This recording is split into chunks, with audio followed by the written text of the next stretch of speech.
Hello et bienvenue dans une nouvelle vidéo. Aujourd'hui on se retrouve pour notre Will I Buy It hebdomadaire.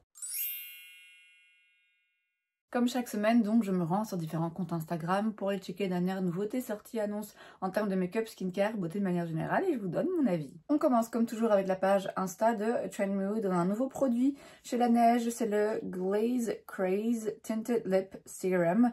On a 4 teintes, c'est donc un sérum pour les lèvres teinté, donc j'imagine que c'est un mixte entre un produit hydratant et en même temps un produit qui colore. Moi, les tints, les encres comme ça à lèvres, c'est moins ce que j'apprécie. Même quand c'est hydratant, je trouve que ça finit toujours par assécher un petit peu. Les produits, La Neige, dans le skincare, il y a quelques-uns que j'aime beaucoup. Dans les produits lèvres, moi, le masque de chez La Neige, dont tout le monde raffole, il m'a dégommé les lèvres.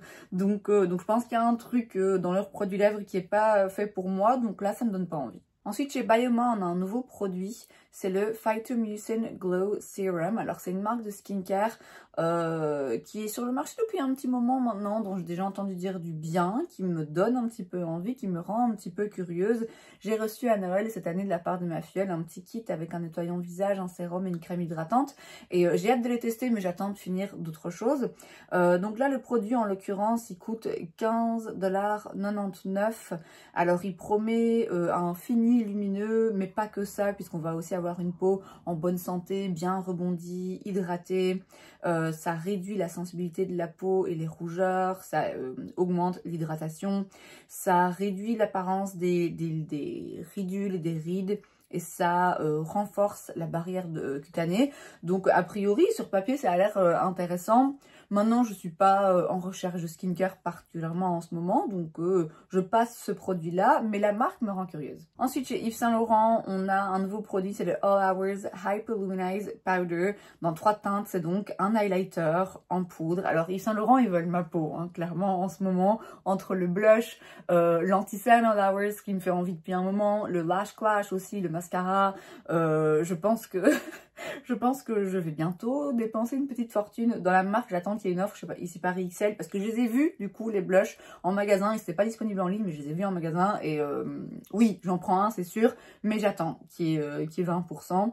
Et oui, écoutez, l'highlighter, alors je vais attendre aussi de le swatcher en magasin, de voir à quoi il ressemble. Mais oui, il me fait envie. Il me fait envie. Après, pourtant, a priori, là, comme ça, c'est rien de très particulier. C'est un highlighter, hein, voilà. Mais oui, je sais pas, il y a quelque chose dans ces marques hyper luxe en ce moment qui m'appelle, qui m'attire, chez Saint Laurent et chez Dior particulièrement. Donc oui, je vais jeter un coup d'œil et j'ai hâte de voir à quoi ça ressemble et j'ai hâte de le tester du coup. Hein. Ensuite, chez Makeup Forever, on a le Super Boost Lightweight Moisturizing Skin Tint. C'est donc un fluide teinté, ça coûte 36 $, ça reste raisonnable je trouve pour la marque. On a 18 teintes. 18 teintes c'est peu, mais vu le genre de produit que c'est raisonnable hein, parce que c'est vraiment un fluide teinté avec une couvrance très légère j'imagine. Effectivement, il parle d'une couvrance transparente à médium, à mon avis, médium moins. Et quand je vois les teintes, ça a l'air quand même d'être bien distribué. Il y a quand même de quoi contenter tout le monde là comme ça à première vue. Il y a encore quelques mois d'ici, je vous aurais dit non, c'est sûr et certain, c'est pas le genre de produit qui m'intéresse, c'est pas le genre de texture et de fini qui me plaît. Aujourd'hui, ça a pas mal changé. Bon, déjà la tendance fait que c'est le genre de produits qui se font beaucoup. Ma peau aussi qui vieillit forcément, mes envies, mes goûts, mon mode de vie qui fait que c'est vrai que quand je travaille, je préfère des choses un petit peu plus légères où je me prends moins la tête. Et donc finalement, c'est effectivement le genre de produit qui pourrait m'intéresser parce que, ben oui, ça promet une couvrance quand même plus légère, mais une peau beaucoup plus jolie, mise en beauté. Ceci dit, ce produit en particulier ne me fait pas non plus plus envie que ça. Déjà parce que Makeup Forever... Il y a des produits de la marque que j'aime beaucoup, hein, mais a priori, c'est pas une marque qui me donne envie. Et là, oui, ça fait pas exception. Et en l'occurrence, j'ai déjà quelques produits de ce genre que j'utilise en ce moment, que j'adore, notamment celui de chez Sephora que j'ai aujourd'hui et que je trouve vraiment splendide. J'en ai d'autres qui me restent encore à tester, donc je suis pas pressée d'acheter et de tester celui-là en particulier. Mais ma foi, si vous êtes en recherche de ce genre de produit qui se fait beaucoup en ce moment et que vous aimez la marque Makeup Forever, ben voilà, on a un nouveau lancement chez eux. Ensuite, chez Natasha Denona, on a le High Blush Cloudy Cream Cheek Duos. Ça coûte 42 $. C'est donc un duo de blush crémeux. On a d'un côté un fini, peut-être pas mat, peut-être quand même à mon avis un petit peu dewy, mais en tout cas pas lumineux. Et de l'autre côté, on a un fini qui est un petit peu plus lumineux, plus irisé, pas pailleté, mais irisé. Écoutez, bizarrement, ça m'intéresse pas du tout. Enfin, pas du tout. Je suis curieuse de voir des revues, de voir un petit peu ce que ça donne. Mais alors, a priori, ça a tout pour me plaire. Parce que c'est un blush crémeux. En plus, il y a 2 produits en un. Et c'est Natasha Denona. Mais je ne sais pas pourquoi. Je pense que c'est les teintes. C'est les teintes là qui me parlent pas particulièrement. Mais quand j'ai vu les produits, je me suis dit, ouais. C'est fou, hein. C'est fou parce que vraiment, a priori, ça aurait dû tout de suite m'appeler. Et en fait, non, je pense que c'est... Ouais, il y a un truc dans les teintes, dans le fait que ce soit un duo qui fait que, oui, en fait, il n'y a pas forcément un duo de teintes qui m'intéresse particulièrement. Je sais pas pourquoi, mais bizarrement, ça m'intéresse pas tant que ça. Alors, tant mieux, hein, tant mieux, parce que déjà tellement de blush que j'ai envie d'acheter, que je me retiens d'acheter, que bon, c'est pas plus mal, hein, s'il y en a un qui m'intéresse pas, mais je suis la première surprise. Donc, on a 6 teintes, enfin 6 duos de teintes. Ce qui est bien, c'est qu'on en a quand même des vraiment plus foncés. Mais je sais pas, ça manque un peu de neutre, ça manque de teinte qui me fait envie, je pense, tout simplement. Là, comme ça, en première impression, non, pas intéressée. Maintenant, je vais les voir hein, dans des revues. Et qui sait, peut-être que je vais trouver ça absolument incroyable, que ça va me donner envie. Ou quelqu'un, une youtubeuse que je suis particulièrement, va les recommander. Et je vais me dire, ok, d'accord, je prends. Mais là, comme ça, je suis pas emballée. Hein. Ensuite, chez Dominique Cosmetics, on a 2 nouveaux primers. On a le Moisture Grip Serum Primer. C'est donc un primer hydratant. Qui va aussi, j'imagine, vu le nom Grip, aider le make-up à adhérer plus facilement à la peau. Et ensuite, on a le Cooling Blur Mattifying Primer. Et donc là, c'est un primer qui va matifier le teint et lisser les imperfections. Ça fait un moment que j'ai pas entendu parler de la marque, il me semble. C'est pas une marque qui m'intéresse particulièrement, c'est la marque d'une influenceuse, il me semble, enfin d'une youtubeuse beauté. Non, j'ai ce qu'il me faut en termes de primer. Récemment, j'ai vraiment trouvé quelques pépites, donc je cherche pas autre chose en ce moment. Ensuite, chez NYX, on a des nouvelles teintes, enfin un nouveau produit dans la gamme Fat Oil, c'est les Fat Oil Chills. On a 4 teintes un petit peu transparentes et du coup, c'est un gloss, enfin un hybride hein, entre gloss et huile à lèvres. Comme ils en ont déjà sorti, sauf que là, ça a un effet un petit peu refroidissant, à mon avis, un petit peu mentholé. Ouais, pourquoi pas. Moi, de base, j'étais pas hyper fan du produit. Je pense que la teinte que j'avais me correspondait pas. Bon, là, en version un petit peu plus transparente, avec un effet qui gèle un petit peu, enfin, qui refroidit les lèvres. Là, maintenant, tout de suite, en plein milieu de l'hiver, non. Non, moi, ça m'intéresse pas, mais ouais, pourquoi pas. Pas particulièrement emballé, mais qui sait, je verrai un petit peu si un jour je les vois en magasin et que ça me donne envie. Ensuite, chez Rem Beauty, on a des nouveaux produits. On a tout d'abord un parfum, mais ça je vais vite passer dessus parce que le parfum c'est pas forcément ma spécialité. On a le Eclipse Blush Plus Lipstick. Donc c'est ça existe déjà hein, ce produit, donc c'est un petit produit crémeux qui peut s'utiliser sur les lèvres et sur les joues. Et là en fait on a 4 nouvelles teintes. Si je vois bien, c'est pas un produit qui m'intéresse particulièrement, donc une nouvelle teinte me donne pas particulièrement envie non plus. On a le Dream Glow Highlight Serum, c'est donc un produit lumineux qui, j'imagine, peut s'utiliser un petit peu comme primer vu le nom, peut-être aussi comme highlighter par-dessus pour mettre en valeur certaines zones du visage. Ça m'intéresse pas particulièrement non plus, les teintes me donnent pas envie. Et ensuite, on a le Essential Drip Glossy Balm, donc c'est un baume à lèvres. Pareil, je pense que ça existe déjà, c'est juste 3 nouvelles teintes. Donc, il n'y a rien là qui me donne particulièrement envie. La marque, de manière générale, m'a jamais intéressée. Ça fait pas exception ici. Ensuite, chez Pat McGrath, on a le Skin Fetish Glass Artistry Mask pour 38 $.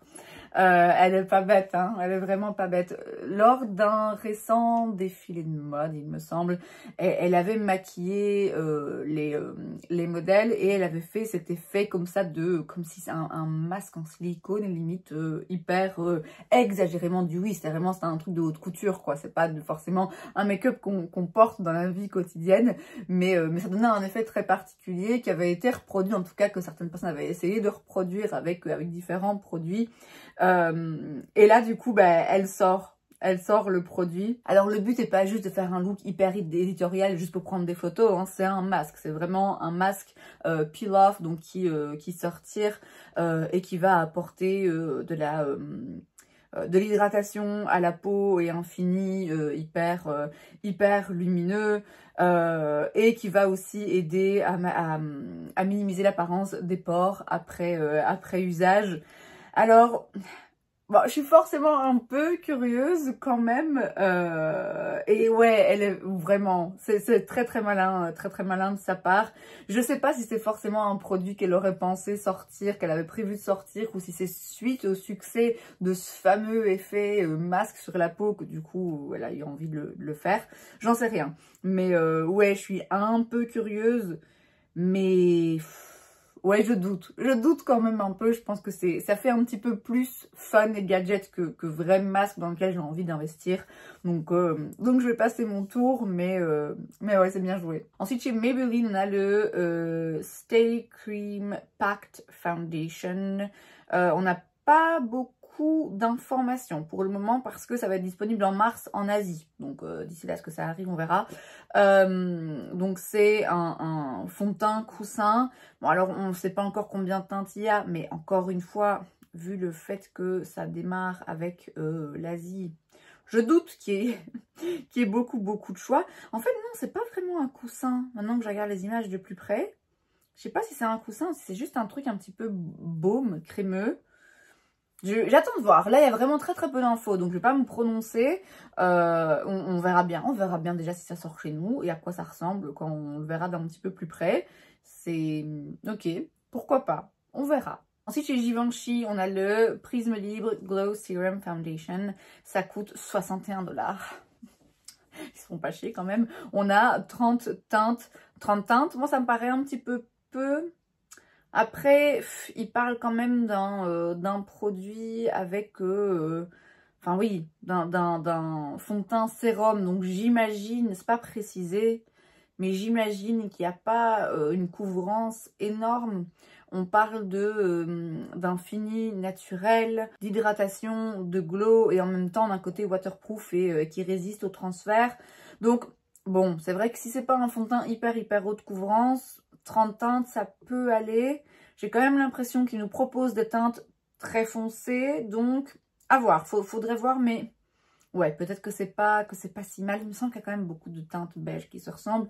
Mais enfin bref, bon alors c'est le genre de fond de teint qu'on voit beaucoup en ce moment, hein, de nouveau, sûrement avec une couvrance plutôt légère, un fini très naturel qui va embellir la peau et une texture aussi légère et agréable à porter. Les poudres Prisme Libre, enfin... RIP, les anciennes poudres Prisme Libre étaient splendides, ils les ont changées, ils les ont complètement gâchées. Du coup, est-ce que je leur fais encore confiance? Assez que pour acheter un fond de teint qui coûte quand même 60 $. Ouais, là comme ça m'intéresse pas particulièrement. Encore une fois, j'attends de voir des revues. Je vous dis, je suis assez attirée en ce moment par ce genre de marque un petit peu plus haut de gamme. Donc il n'est pas impossible que je découvre quelques produits dans la marque. Peut-être, pourquoi pas celui-là. Mais j'attends d'en savoir plus. Et enfin, chez Dior, on a un nouveau produit. Ah, mais eux aussi, ils veulent ma peau, c'est sûr. En tout cas, mon portefeuille, ça, c'est vraiment sûr et certain. C'est donc le Dior Skin Forever Glow Luminizer. C'est donc un highlighter avec une base, c'est une poudre un petit peu gel. On a 5 teintes. Ça a l'air absolument... Oh purée, ça a l'air vraiment très beau. J'en ai tellement envie. Je sais pas quand ils vont sortir. Il faut encore que j'aille acheter le bronzer de chez Dior qui est sorti, le bronzer poudre. Là, ouais, c'est pas tout de suite à mon avis parce que ça va être disponible en Asie en mars. S'il vous plaît, sortez-les chez nous. Enfin... En même temps, si vous ne les sortez pas chez nous, j'économise sans doute 50 $. Donc c'est bien aussi. Mais ils ont l'air vraiment très très beaux. On a ensuite le Dior Skin Forever Hydra Glow Cushion SPF 50 Cushion Foundation. Donc c'est un fond de teint coussin avec protection solaire indice 50 et de l'acide hyaluronique. Et enfin on a le Dior Skin Forever Cushion Case. Donc ça c'est le packaging dans lequel on peut mettre le fond de teint. Et on a trois packagings différents, ça je m'en fous un petit peu. Mais oui, l'highlighter, je l'ai vu tout de suite, je me suis dit, merde, encore de l'argent que je vais dépenser. Mais ça a l'air très beau, et puis vous connaissez hein, ma nouvelle passion, enfin qui dure depuis un moment maintenant quand même, pour Dior. Donc oui, ça c'est sûr que dès qu'ils arrivent chez nous, je marche pas, je cours. Et c'est donc tout pour cette vidéo, j'espère que ça vous a plu. Si c'est le cas, n'hésitez pas à laisser un like, vous pouvez aussi vous abonner à ma chaîne parce que c'est gratuit, donc pourquoi pas. Et moi je vous vois la prochaine fois. Bye!